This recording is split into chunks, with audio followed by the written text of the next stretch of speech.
आज यांना बाहेरची कामं खूप होती ना, त्यामुळे मग सकाळीच लवकर उठून मी इकडे स्वयंपाक करून घेतला होता। एकीकडे मी इकडे तांदळीची भाजी करून घेतली होती आणि दुसरीकडे लगेच मी ज्वारीच्या भाकरी करून घेतल्या होत्या आणि मला माऊसाठी सुद्धा डबा घ्यायचा होता। मग ह्यांनाही म्हटलं तुम्ही खाऊन घ्या आणि नाश्ता करून झाल्यावर फायनली आम्ही निघालो होतो बाहेर जाण्यासाठी आणि मी इकडे रेडी झाले होते। आणि बाहेरची कामं म्हणजे गाड्यांची एनओसी आणायची होती आणि माऊचं आधार कार्डचं सुद्धा काम होतं आणि बरंच काहीसं डॉक्युमेंटची सुद्धा कामं होती आणि माझ्या हाताला काय ॲलर्जी झाली मला काहीच कळलं नाही, पण हाताला मला खूप असं चांबडं निघालं होतं आणि इकडे माऊ सुद्धा खेळत होती तिच्या पप्पांचं वरती एनओसीचं काम होईपर्यंत।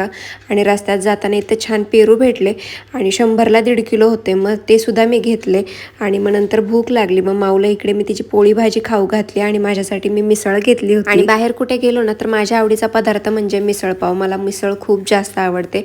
यायला संध्याकाळ झाली होती, मग हे म्हटले आपण जेवण करूनच जाऊयात आणि कोथरूडमध्ये इकडे मयुरेश अनलिमिटेड हॉटेल कुणाला माहिती असेल ना तर नक्की कमेंट करून सांगा आणि यांना इकडचं ते खूप जेवण आवडतं। मग मयुरेशमध्ये जेवलो आणि त्यानंतर मग इकडे फालुदा घ्यायला आलो होतो आणि मग वाटच बघत होती की कधी मी खाते। असं संपलं मी माझा आजचा